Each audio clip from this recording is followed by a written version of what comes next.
Ha kabayday ba kalentirel Dr. Batskam merbo ulokdo ba kejela megalaya kalapai arliang halor kajengwan kalentirel namar kumbakalong menta kalentirel kaletrekam lepa hamen di pathar Rilum Garo kat bah Rilum Khasi jantia pat kadang don Jingpyrshah ulong bagani kejenglong kalong kaba Thamula namar ladaki breu ki kwa banwan Rilum Khasi kila banwan hi lengba Rilum Garo ulu pensyai ba kalenti kit lenti ba kalong keberan kam na kebenta kayok kokot. Baru lain uksa ya ke Mizoram kabala kentiu ya kayok kokot leng ba kejengwan karel. Henry wala karel ke kentiu kayok kokot ke VPP ke yang skam ba ke sorkar ke deban penbiang shwa ya gilat jengada ki bapaka na kebenta kirit pat shwa banwan ra karel Rilum Khasi jantia. 50% has already been accepted. Garo Hills we have accepted. We have no issue with with the railways. So we cannot say that railways in Meghalaya.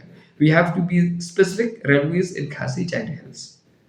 So this is a problem, as I said. We definitely need the mechanism to be put in place. But given the situation, the peculiar situation that we have, where the western part of the state, they have already accepted the railways even without mechanism. That is a big question, and a big problem to link this ILP with railways.